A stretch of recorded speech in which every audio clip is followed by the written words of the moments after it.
आज मैं इन दो नींबू को दबाकर उनकी रस निकाल दूंगी। किस कलर की चड्डी पहने हो? एक बच्चा प्लेटफॉर्म से नीचे गिर गया पटरियों पे, एक ट्रेन आके उसको कुचल के चली। जो 2000 रुपए मेरे वसूल हुए ना यार। कभी देखी है माँ से निकलने के बाद Watch your parents every day for the rest of your life. गालियां दो, लाख ये देखेंगे। मजा ही आ गया भाई देख के।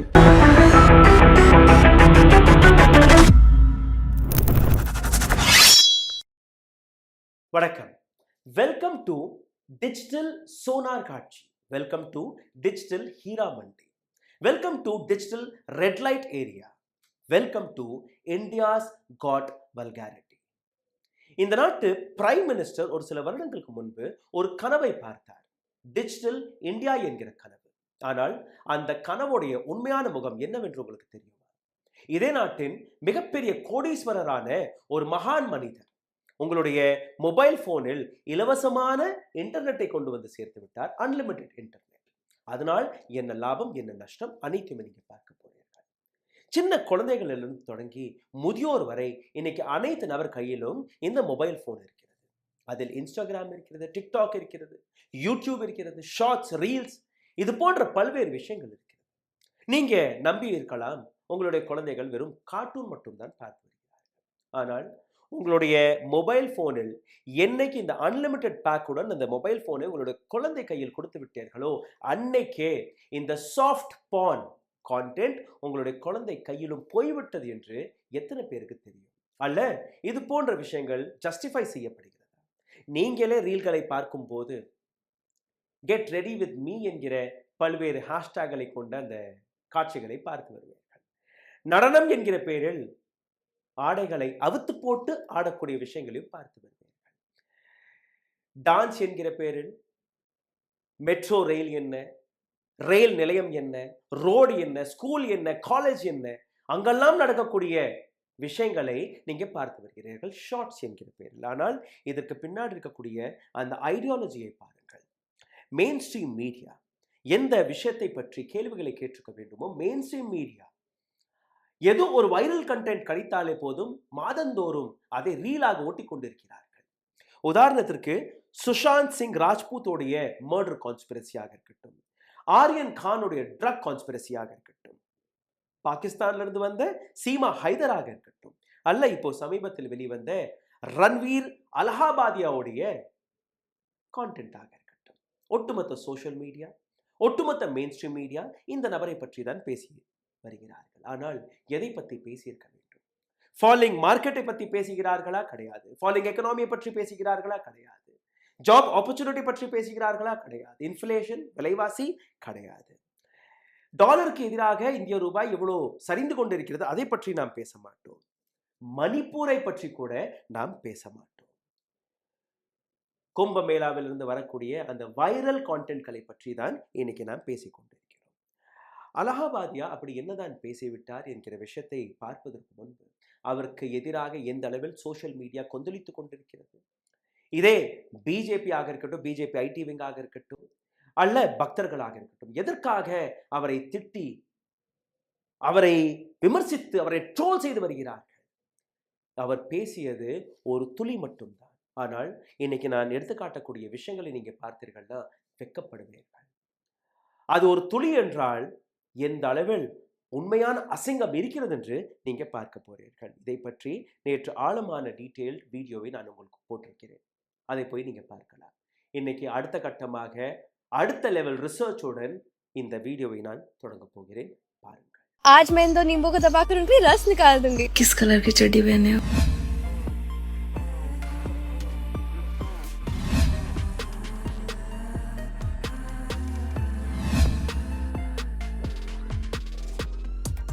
कभी देखी है माँ से निकलने के बाद Watch your parents every day for the rest of your life. இந்த வீடியோவில் உங்களை கூட்டிச் செல்வதற்கு முன்பு ஒரு சிறிய கோரிக்கை. த ரூஸ்டர் நியூஸை தொடர்ந்து முடக்கி வருகிறார்கள். நேற்று நான் எதிர்பார்த்தபடி நேற்று போட்ட அந்த வீடியோவில் எல்லோ மார்க், அதாவது எந்த விதமான அட்வர்டைஸ்மெண்ட்டும் வராது என்கிற விஷயம், அதை நான் நேற்றே சொல்லியிருந்தேன். இது போன்ற கான்டென்ட்டை யூடியூப், இன்ஸ்டாகிராம் போன்ற இணையதளங்கள் ப்ரமோட் செய்யாது. ஆனால் கூட உங்களுடைய முயற்சியால் ஒரு சில ஆயிரம் நபர்கள் அதை பார்த்திருக்கிறார்கள். அதற்காக நன்றிகள் பல. இந்த வீடியோவும் அதே அளவில் போகணும் என்று நினைத்தீர்கள்னா, அல்ல பல லட்சம் நபர்களிடம் போகணும்னு நினைத்தீர்கள்னா, நீங்கள் செய்யக்கூடிய ஒரே ஒரு வேலை லைக் போடுங்கள், ஷேர் செய்யுங்கள், கமெண்ட் எழுதுங்கள். இதை தாண்டி எங்களை சப்போர்ட் செய்ய நினைக்கக்கூடிய நபர்கள் கீழே எழுதியிருக்கக்கூடிய யூபிஐ ஐடி வழியாக, அதாவது ஃபோன்பே, கூகுள் பே, பேடிஎம் வழியாக எங்களுக்கு உங்களுடைய ஆதரவை அனுப்பலாம். இந்தியா காட் லேட்டன்ட் என்கிற ஒரு ஷோவில் கலந்து கொண்ட சமய் ராய்னாவுடைய ஷோ தான் இது. அதில் கலந்து கொண்ட ரன்வீர் அலஹாபாதியா என்கிற இந்த நபர் மம்மி டாடியை பற்றி ஒரு சாதாரணமான கமெண்டை அடித்து விட்டாராம். என்ன comment? Sex joke on parent. இது எங்கேயுமே ஜோக்காக எனக்கு தெரியவில்லை, ஆனால் இந்த நபர்கள் இதை ஜோக்காக பார்க்கிறார்கள். சரி, என்னதான் பேசினார்? உங்களுடைய தாய் தகப்பன் 2 பேருமே செக்ஸ் உறவு வைத்துக் கொள்ளும் போது அதை பார்ப்பதை நீங்க ஆசைப்படுவீர்களா, பார்க்க ஆசைப்படுவீர்களா, அல்ல அந்த ஆக்டில் நீங்களும் போய் கலந்து கொள்வீர்களா? இந்த வார்த்தை அவர் பேசியிருக்கிறார். இது ஒரு வார்த்தைகள் மட்டும்தான். அதை பார்க்கிறது, கேட்கிறது, ஆக்செப்ட் பண்ணுறது, ஆக்செப்ட் பண்ணாதது உங்களுடைய கருத்து, உங்களுடைய விஷயம். ஆனால் இன்னைக்கு நான் காட்டக்கூடிய விஷயங்களை நீங்கள் பார்த்தீர்கள்னா வல்காரிட்டி எந்த அளவில் படுமோசமாக உங்களுடைய மொபைல் ஃபோன் வழியாக உங்களுடைய குழந்தைகள் வரை போய் சேர்ந்து கொண்டு இருக்கிறது நீங்கள் பார்த்தீர்கள்னா, ஒரு உதாரணத்திற்கு இந்த வீடியோவை பாருங்கள், உங்களுக்கு புரிய வரும். ஒரு சில நபர்களுடைய பெயரை நிச்சயமாக நான் இன்னைக்கு எடுக்கணும். அவர்களுடைய முகத்தோடு நீங்கள் பாருங்கள். கிரண் ராத்தோர் ஒரு தமிழ் படங்கள்ல நடித்த ஒரு நடிகை. அவருடைய ரீல்ஸோடைய அந்த ஸ்க்ரீன்ஷாட்கள் எடுத்து காட்டுகிறேன். சோஃபியா அன்சாரி, இந்த பெண் கெட் ரெடி வித் மீ என்கிற ஒரு செலிபிரிட்டிங்க. இதே போன்று ஷாம்பவி, பூனம் பாண்டே, சிசி பூனம் என்கிற பல்வேறு நபர்களுடைய இன்ஸ்டாகிராம் பக்கத்தை போய் பார்த்தீர்களால் உங்களுக்கு புரியும் இவர்கள் எந்த விதமான கான்டென்ட்டை பரப்பி வருகிறார்கள் என்று. இப்போ ரன்வீர் அலஹாபாதியாவை பற்றி நீங்க பார்த்தீர்கள். இந்த நபர் தன்னை டாப் கான்டென்ட் கிரியேட்டராக எடுத்து காட்டுகிறார். சமய் ராய்னாவும் தன்னை டாப் கிரியேட்டராக எடுத்து காட்டுகிறார். இந்த நபருடைய ஷோ தான் India got latent, hotspot for advertisers. இந்த நபருடைய ப்ரொஃபைல் பக்கத்தை நீங்கள் போய் பார்த்தீர்கள்னா அந்த நபர் தானாகவே தன்னை புகழ்ந்து எழுதிய வார்த்தை, India's most watched and loved podcast in both Hindi and English. இந்தியாவிலேயே எல்லாரும் விரும்பி பார்க்கக்கூடிய ஒரு மிகப்பெரிய பாட்காஸ்ட் ஹிந்தி மற்றும் இங்கிலீஷில் இந்த நபர், அதாவது பியர் பைசப்ஸ் என்கிற இந்த சேனலை நடத்தக்கூடிய ரன்வீர் அலஹாபாதியாவுடைய இந்த சேனல். அடுத்தபடியாக இந்த டார்க் காமெடி என்கிற பேரில் செக்ஸ் கான்டென்ட்டை பரப்பக்கூடிய இன்னொரு நபர் ரைனா. இந்த 2 நபர்களை பற்றி இன்னைக்கு ஒட்டுமொத்த சோஷியல் மீடியா அவர்களை வறுத்து கொட்டி கொண்டிருக்கிறது, பிஜேபியின் ஐடி செல் உட்பட. இப்போ நான் கூறும்படி ரன்வீர் பேசியது ஒரு விதத்தில் நல்ல கண்டென்ட்டாகவே நீங்கள் பார்க்கலாம். ஆனால் இதைவிட கேவலமான கண்டென்ட் எவ்வளோ கேவலமாக இருக்கும் என்று நீங்கள் அதை பாருங்கள். இந்த நபருக்கு தான் போன வருடம் prime minister Modi best content கிரியேட்டருக்கான அந்த அவார்டையும் கொடுத்திருந்தார். கவர்மெண்ட் ஆஃப் இந்தியா கொடுத்த அவார்டு. இந்த நபருடைய ஷோவில் நீங்கள் பார்த்தீர்கள்னா மத்திய அரசாங்கத்தின் பல்வேறு அமைச்சர்கள், பல்வேறு லீடர்ஸ்கள் போயிருக்கிறார்கள். ஆனால் இந்த நபர் பேசிய வார்த்தையை நீங்கள் கேட்டீர்கள். இப்போ இந்த நபர் மன்னிப்பெல்லாம் கேட்டிருக்கிறார், அழுதெல்லாம் காட்டிட்டார், என்னை மன்னிச்சிருங்க, நான் ஏதோ தப்பு பண்ணிட்டேன், இதையெல்லாம் பெருசு பண்ணாதீங்க. இப்போ அசாமின் சீஃப் மினிஸ்டர்லேருந்து தொடங்கி மும்பை மகாராஷ்டிராவின் போலீஸ்லேருந்து தொடங்கி அனைத்து நபர்களுமே இந்த நபர் மீது பல்வேறு வழக்குகளை போட தொடங்கி விட்டார்கள். இந்த நபருடைய வீட்டிலெல்லாம் இன்கொயரி நடக்க ஆரம்பித்து விட்டது. இந்த வீடியோவில் நீங்கள் 4-5 புள்ளிகளை பார்க்க போறீர்கள். What is the ugly truth of India social media? இந்தியாவுடைய சோஷியல் மீடியாவின் அசிங்கமான முகம் எப்படி இருக்கும் அதை நீங்கள் பாருங்க. when did it become so vulgar? எப்போ இது இந்த அளவில் அசிங்கமாக மாறிவிட்டது உங்களுக்கே தெரியாமல் அதையும் நீங்கள் பார்க்க வேண்டும். Is there a larger conspiracy at play? இது போன்ற கான்டென்ட்களை காட்டி இதற்கு பின்னாடி வேற ஏதோ சிக்கல் இருக்கிறதா, வேற ஒரு இடத்திற்கு உங்களை கூட்டிச் செல்கிறதா இந்த நாட்டு social media? What is government's plans against vulgarity? வல்காரிட்டியை தடுத்து நிறுத்துவதற்காக அரசாங்கத்துடைய பிளான் என்ன? How is our generation being affected? இந்த நாட்டு எதிர்கால இளைஞர்கள் எப்படி எஃபெக்ட் ஆகிறார்கள் அதையும் நீங்கள் பார்க்க வேண்டும். இந்த விஷயம் வெளிவந்ததிலிருந்து கிட்டத்தட்ட 30-40 நபர்கள் மீது எஃப்ஐஆர் போடப்பட்டிருக்கிறது. மும்பை போலீஸ் ரன்வீர் அலஹாபாதியாவுடைய வீட்டில் போய் சோதனையெல்லாம் வெளிவிட்டிருக்கிறார்கள். இதை தாண்டி எந்த இடத்துல இந்த ஷூட்டிங் நடந்ததோ அந்த இடத்திற்கும் போலீஸ் டீம் போய் சோதனையிட்டிருக்கிறார்கள். National commission for women NCW அவர்களும் ஒரு பேனலை அமைத்து இந்த விஷயத்தில் குதித்து விட்டார்கள். பார்லிமெண்ட்ரி பேனல் அமைக்கப்பட்டிருக்கிறது. பேசப்படுகிறது. அதாவது பார்லிமெண்ட்டிலும் இந்த விஷயம் பேசப்படுகிறது. இவ்வளோ பெரிய விஷயம் என்று நீங்கள் பாருங்கள். ஹேமந்த் பிஸ்வ சர்மா அவர் தன்னுடைய ட்விட்டர் பக்கத்தில், அதாவது அசமின் சீஃப் மினிஸ்டர் 5 நபர்கள் மீது எஃப்ஐஆரை நாங்கள் போட்டிருக்கிறோம். அதாவது ஆஷிஷ் சஞ்சலானி, ஜஸ்பிரீத் சிங், அபூர்வா மிகாலி, ரன்வீர் அலஹாபாதியா மற்றும் ஸ்ரீ சமய் ரெய்னா. அனைத்து நபர்களுக்கு முன்பு ஸ்ரீ ஸ்ரீ ஸ்ரீ ஸ்ரீ ஸ்ரீ ஏன்னா மிகப்பெரிய செலிபிரிட்டிஸ். இந்த நபர் அழுது புலம்பிய அந்த வீடியோவும் நேற்றிலிருந்து வைரலாகி கொண்டிருக்கிறது. அதையும் நீங்க ஒரு முறை பாருங்க. मुझे इसलिए बुरा लग रहा है क्योंकि सब काम बंद हो गया man. I just feel damn guilty. पूरी टीम को इससे एक्सपोज कर दिया और मेरी वजह से पूरा काम. பப்ளிக் அப்பாலஜி கேட்டதற்கு பின்பு கூட எதற்காக இன்னைக்கு சோஷியல் மீடியாவில் இவர் ட்ரோல் செய்யப்படுகிறது. நிச்சயமாக இந்த நபர் பேசிய அந்த வார்த்தை படு கேவலமாகிறது, அதெல்லாம் நீங்கள் சப்போர்ட்டே பண்ண முடியாது. ஆனால் கூட மன்னிப்பெல்லாம் கேட்டுட்டார். ஏன் கோதி மீடியா அதை இவ்வளோ பெரிய இஷ்யூவாக மாற்றுகிறதுன்னு நீங்கள் பார்த்தீர்கள்னா, அவர்களிடம் எந்த விதமான கான்டென்ட்டும் கிடையாது. அரசாங்கத்தை பற்றி பேச முடியாது, அரசாங்கத்தை விமர்சிக்க முடியாது, கேள்விகள் கேட்க முடியாது. ஸோ இது போன்ற கதைகள் வந்தால் அவர்களுக்கு ரீலோட்டுவதற்கு ஒரு ப்ராப்பர்ட்டி கிடைத்து விடுகிறது. இந்த நபரை பாருங்கள், ராஷ்டிரிய கௌ ரக்ஷா தல்லுடைய ஒரு மிகப்பெரிய லீடரா. இந்த நபருடைய பெயர் வேத் நாகர். இந்த நபர் ஒரு சில கோரிக்கைகளை எடுத்து வைத்திருக்கிறார் வீடியோவில். அதாவது ரன்வீர் அலஹாபாதியாவுடைய வீட்டை சோதனையிடுங்கள், அவருடைய ப்ராப்பர்ட்டி எல்லாம் சீஸ் செய்து விடுங்கள், அவருடைய தாவூதுடன் இருக்கக்கூடிய கனெக்ஷனை அலசி பாருங்கள், நிச்சயமாக கிடைக்கும் என்று. இந்த ஒட்டுமொத்த விஷயத்தை பார்க்கும்போது ஒரு விஷயம் நிச்சயமாக புரிகிறது. அதாவது இது ஒரு விச் ஹண்டிங். ஒரு நபரை பிடித்து ஒட்டுமொத்த விஷயத்திலிருந்து டீவியேட் செய்யக்கூடிய வேலையை இன்னைக்கு மீடியா, கோதி மீடியா, பிஜேபி, ஐடிவி மற்றும் அரசாங்கம் பார்க்க தொடங்கிவிட்டது.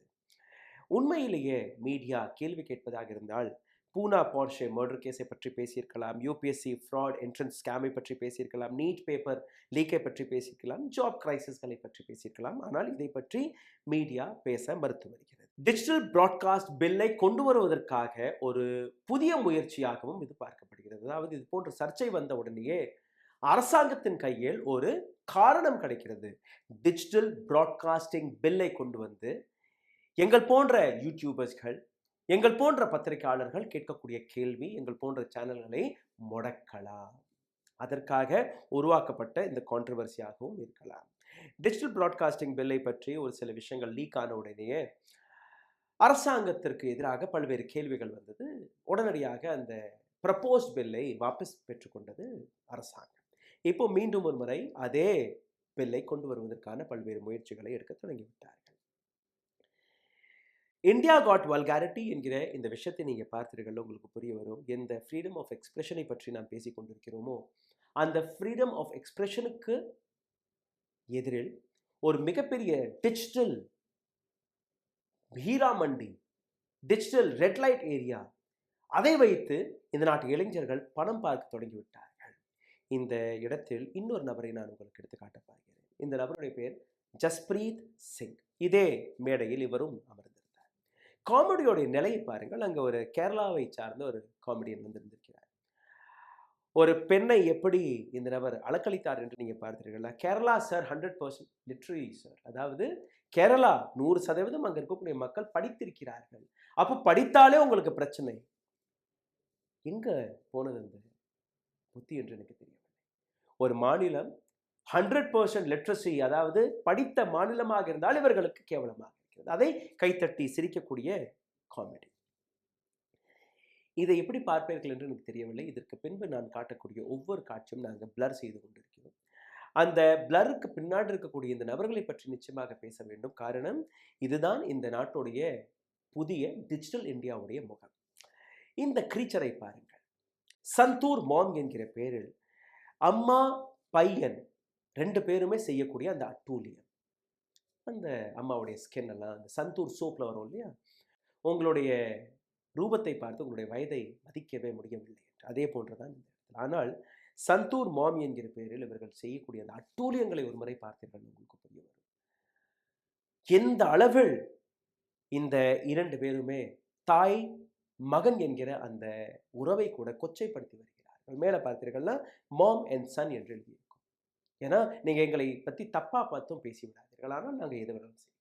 பாருங்கள், அலஹாபாதியா ஒரு ஸ்டேட்மெண்ட்டை மட்டும் தான் கொடுத்தார். இங்கே நடப்பது இது என்ன, இதை பற்றி யாருமே பேச மாட்டார்கள். சரி, டான்ஸ் என்கிற பேரில் ஒரு டான்சிங் கம்யூனிட்டியும் இருக்கிறது. டான்ஸ் என்கிற பேரில் எப்படி செக்ஷுவாலிட்டியை ப்ரமோட் செய்ய தொடங்கிவிட்டது ஒரு சில நபர்கள் என்று அதையும் நீங்கள் பாருங்கள். மெட்ரோ லோக்கல் ட்ரெயின்களை நீங்கள் பார்த்தீர்கள்னா அங்கே இவர்களுக்கு இன்ஸ்பிரேஷன் வேற கிடைக்கிறது. அங்கே போன உடனேயே இந்த வீடியோவை பாருங்க, எந்த அளவில் ஹோலி என்கிற பேரில், பண்டிகை என்கிற பேரில் 2 பெண்கள் செய்யக்கூடாது, அதுவும் ரன்னிங் ட்ரெயினில் மெட்ரோ. அங்கே சின்ன சின்ன குழந்தைகளும் இருப்பார்கள், முதியோர்களும் இருப்பார்கள். அனைத்து நபர்களுக்கு முன்பு நடக்கக்கூடிய இந்த வேலை, இதை யாருமே தட்டி, அதாவது ஒரு வல்காரிட்டி, ஒரு செக்ஷுவல் கான்டென்ட்டை கூட ஜஸ்டிஃபை செய்து விட்டது இந்த இருக்கக்கூடிய புதிய டிஜிட்டல் இந்தியா இல்லை புதிய வியூவர்ஷிப். இன்னொரு சில வீடியோக்களை நான் உங்களுக்கு எடுத்து காட்டுகிறேன். அதாவது பூட்டி ஆட்டம் எல்லாம் இங்கே தான் நடக்கிறது. இன்னொரு பெண்மணி, நான் தொடக்கத்திலேயே காட்டிய சோஃபியா அன்சாரி என்கிற இந்த பெண்மணி, கெட் ரெடி வித் மீ, இது ஒரு மிகப்பெரிய இண்டஸ்ட்ரியாகவே மாறிவிட்டது. சோஃபியா அன்சாரி மட்டுமல்ல, இது போன்ற பல்வேறு பெண்கள் ஆடைகளை அவிர்த்து போட்டு நான் புடவையை எப்படி கட்டுவது, சுடிதார் எப்படி போடுவது, ட்ரெஸ் எப்படி போடுவது என்று கற்றுக் கொடுக்கிறேன் என்று ஒரு கேட்டகரி. அதில் உள் ஆடைகளை போட்டுக்கொண்டு அவர்கள் எப்படி நிற்கிறார்கள் என்று நீங்களே பார்க்கலாம். என்னை எப்படி வேணாலும் நீங்கள் விமர்சியுங்கள், ஆனால் இதுதான் புதிய டிஜிட்டல் இந்தியாவா என்று நீங்கள் பார்த்தீர்களா, இதுதான் என்னுடைய நாட்டின் எதிர்காலமா என்று நீங்கள் பார்த்தீர்களா, இதை நான் எப்போதுமே ஏற்றுக்கொள்ள முடியாது. வல்காரிட்டி, ஷாக், டிட்டிலேஷன், இதை பற்றி தான் நாம் பார்த்து கொண்டிருக்கிறோம் என்றால் ஆமாம், இதுதான் கான்டென்ட் என்கிற பெயரில் எதை வேணாலும் காட்டலாம், எதை வேணாலும் எடுத்துக்கொள்ளலாம் என்று நீங்கள் நினைக்கும் போது இந்த வீடியோவை நீங்கள் பாருங்கள். இந்தோர், மத்திய பிரதேசத்தின் தலைநகரம். இந்த இடத்தில் ஒரு பெண் வெறும் பிரா அண்ட் சின்ன ஒரு ஷார்ட்ஸ் ஸ்கர்ட் மட்டும் போட்டுட்டு மார்க்கெட்ல நடு ரோட்டில் நடந்து செல்கிறார். பப்ளிக்கோடைய ரியாக்ஷனை பார்க்கணும், சிந்தித்து பாருங்க. நேற்றும் ஒரு வீடியோவை போட்டிருந்தோம். அதில் ஒரு பெண்மணி ஒரு கடைக்காரட்டு போகிறார், அதே மாதிரி ஒரு பிரா மற்றும் பேண்டியை மட்டும் போட்டுக்கொண்டு, இந்த மாதிரி நான் வந்திருக்கனே, உங்களுக்கு நல்லா இருக்கா, உங்களுக்கு பிடிச்சிருக்கா? அங்கே கடைக்காரர் சொல்கிற, ஆமாம் எனக்கு ரொம்ப பிடிச்சிருக்கு. இது கான்டென்ட்டோடைய லெவல். டவல் டான்ஸ் என்கிற பேரில் கால்கட்டாவில் இருக்கக்கூடிய ஒரு மாடல் டெல்லியின் இந்தியா கேட்டில் அதை டவலை கட்டிட்டு நடந்து போகக்கூடிய அந்த காட்சி. அதை விட்டு விடுங்கள், எந்த கும்பமேளாவை பற்றி நீங்கள் பேசிக் கொண்டிருக்கிறீர்களோ அந்த கும்பமேளாவை கூட இவர்கள் விட்டு வைக்கவில்லை. அங்கேயும் டவல் கட்டி கொண்டு ஒரு ரீல் எடுக்கக்கூடிய இந்த பெண்மணி. இதைவிட இன்னும் அதிக ஷாக்கிங்கான விஷயங்கள் என்னவென்றால், இந்த அனைத்து ஃபீடுமே உங்களுடைய குழந்தைகள் கையில் மொபைல் ஃபோன் வழியாக போக தொடங்கிவிட்டது. இதற்கு எதிராக என்னதான் செய்ய முடியும்? ஆஸ்திரேலியாவின் அரசாங்கம் ஒரு புதிய பாலிசியை கொண்டு வந்து விட்டார்கள். அதாவது 16 வயதிற்கு கீழே இருக்கக்கூடிய யாராக இருந்தாலும் அவர்கள் மொபைல் ஃபோன், சோஷியல் மீடியாவை பயன்படுத்த முடியாது. இந்தியாவுடைய proposed draft digital personal data protection rule படி நீங்கள் பார்த்தீர்கள்னா, children under 18 will require parental permission to open social media account. 18 வயதிற்கு கீழே இருக்கக்கூடிய யாராக இருந்தாலும் இந்தியாவில் வரக்கூடிய ஒரு புதிய சட்டம், பெற்றோர்களுடைய பெர்மிஷன் இல்லாமல் இந்த சோஷியல் மீடியா அக்கௌண்ட்களை திறக்க முடியாது. ஆனால் இது எப்படி இம்ப்ளிமெண்ட் செய்ய போகிறார்கள் அது எனக்கு தெரியவில்லை. அன்லிமிட்டெட் டேட்டா பிளான் என்னைக்கு உங்களுடைய மொபைல் ஃபோனில் வந்ததோ அன்னையிலிருந்தே இந்த பிரச்சனையும் தொடங்கிவிட்டது. கம்பெனிகள், சோஷியல் மீடியா கம்பெனிகள் இதை எப்போவுமே தடுத்து நிறுத்த மாட்டார்கள். வால் ஸ்ட்ரீட் ஜேர்னல் ஒரு டீட்டெயில்டான ரிசர்ச் எடுத்து வைத்திருக்கிறது. அதாவது இன்ஸ்டாகிராமுடைய அல்காரிதத்தை பற்றி. Instagram content vast paedophile network platform helps content and promote a vast network of account opened developed to the commission of purchase of underage sex content. underage sex content I promote செய்வதில் Instagram முதலாம் இடத்தில் இருக்கிறது. டீனேஜர்ஸ்கள், சின்ன சின்ன குழந்தைகளுடைய adult content Instagram வழியாக போகிறது, அங்கே கன்சியூமும் செய்யப்படுகிறது. இதே போன்ற இன்னொரு ரிசர்ச் கனடாவை சார்ந்த சென்டர் ஃபார் சைல்ட் ப்ரொடெக்ஷன் என்கிற இந்த அமைப்பு, அவர்களும் இந்த விஷயத்தில் தெளிவாக எடுத்து வைத்த விஷயம், how platforms serve exploit image of children providing that it isn't accidental but by design. இது வந்து தவறாக இன்ஸ்டாகிராமில் போகவில்லை, வேணும்னு அதை டிசைன் செய்து ரெக்கார்ட் செய்து அதை பரப்பக்கூடிய வேலையை பார்க்கிறார்கள். இது இந்த நாட்டுடைய நிலையாக மாறிவிட்டது. ஒட்டுமொத்த உலகமே இதை பார்த்து நடுநடுங்கிக் கொண்டிருக்கிறது.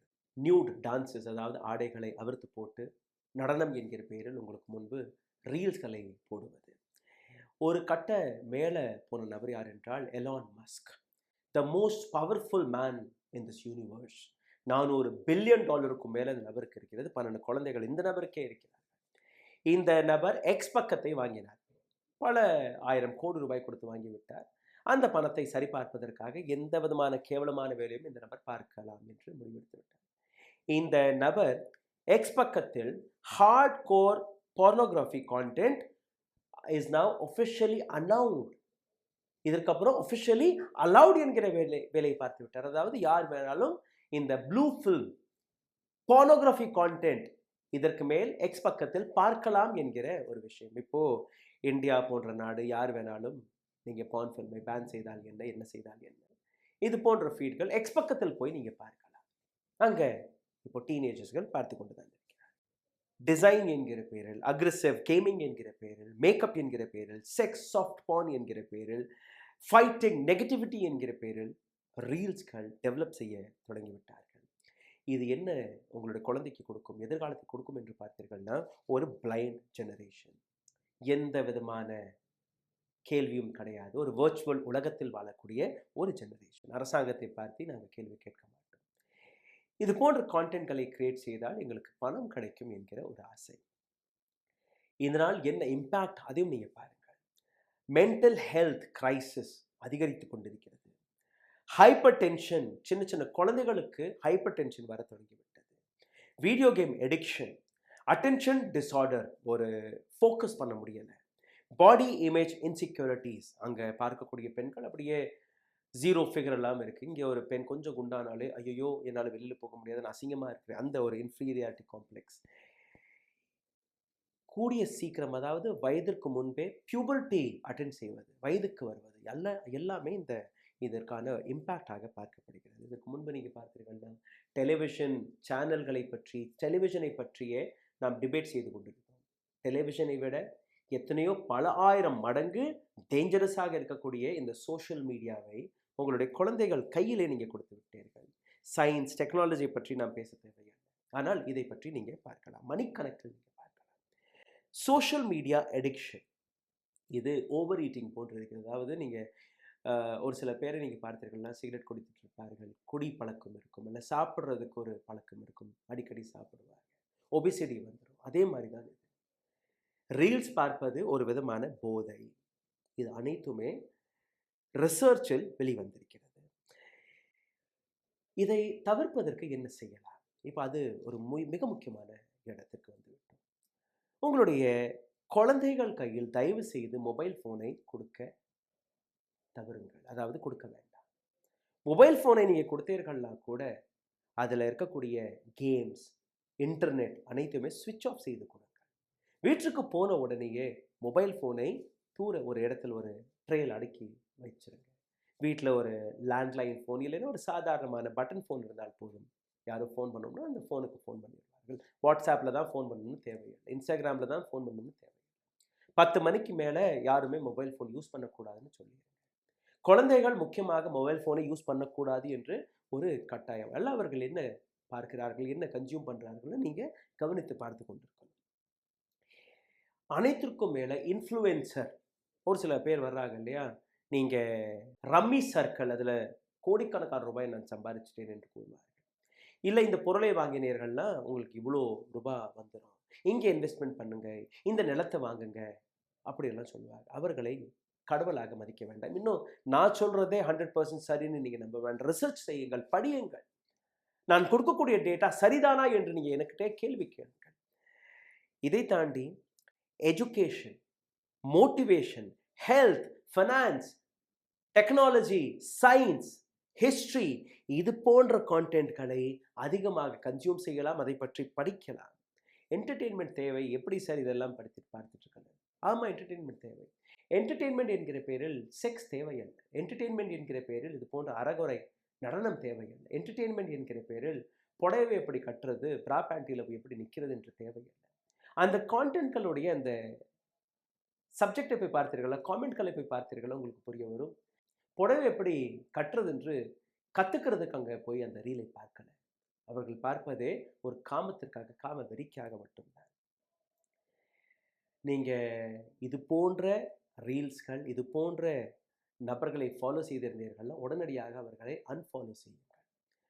அதற்கு அருகே இருக்கக்கூடிய அந்த 3 டாட்ஸில் போய் பார்த்தீர்கள்னா ஹெல்ப்னு இருக்கும், அங்கே போய் பார்த்தீர்கள்னா நாட் இன்ட்ரெஸ்டட் என்கிற ஒரு லைன் இருக்கும், அதை போய் கிளிக் செய்யுதுங்க. இது மிக முக்கியமான விஷயம். ஏன்னா ஃபேஸ்புக் அல்ல இன்ஸ்டாகிராமுடைய அல்காரிதத்தை இது உடைக்கும்.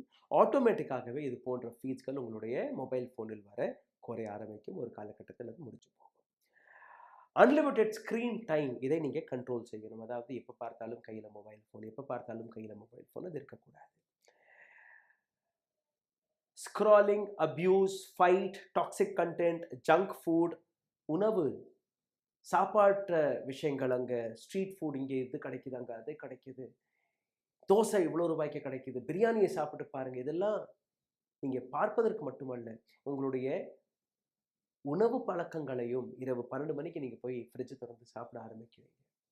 எந்த நேரத்துக்கு வேணாலும் எது வேணாலும் நீங்கள் சாப்பிட்றீங்க. ஜங்க் ஃபுட் ப்ரமோட் ஆகுது, அதுவும் ஒரு எடிக்ஷன். ரன்வீரோடைய கான்ட்ரவர்சி ரொம்பவே சின்ன கான்ட்ரவர்சி. ஆனால் ரன்வீரோடைய கான்ட்ரவர்சிக்கும் மேலே இது போன்ற கான்ட்ரவர்சிகள், இது போன்ற காட்சிகளை நீங்கள் பார்த்தீர்கள்னா உங்களுக்கு புரிய வரும் எந்த விதத்தில் இந்த நாட்டில் இருக்கக்கூடிய புதிய டிஜிட்டல் மீடியா, டிஜிட்டல் இந்தியா மாறிவிட்டது என்று. ஒரு மிகச்சிறந்த கவிஞர் ஜாவேத் அக்தர், அவருடைய ஒரு வீடியோ எனக்கு கிடைத்தது. அந்த வீடியோவை பாருங்கள். ஒரு விஷயத்தை எவ்வளோ அழகாக அப்யூஸ் செய்யாமலே, கெட்ட வார்த்தைகளை பயன்படுத்தாமலேயே புரிய வைக்கலாம் என்று இந்த வீடியோவை பார்த்தால் உங்களுக்கு புரிய வரும்.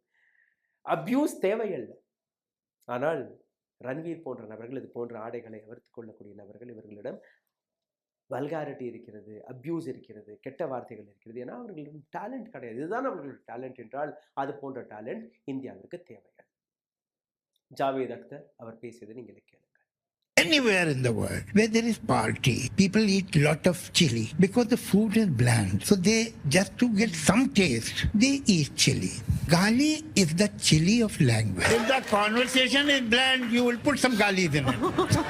Just to give it some energy.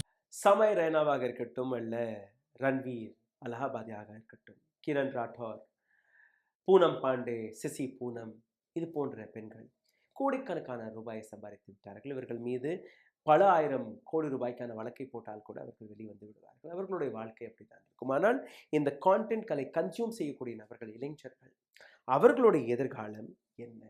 அவர்களுடைய எதிர்காலம், இந்த நாட்டுடைய எதிர்காலம் என்ன? அரசாங்கம் இதை தடுத்து நிறுத்துமா? மீடியா இதை பற்றி பேசுமா? அல்ல மக்களாகிய நீங்களே இதை பற்றி ஓப்பனாக பேசுவீர்களா?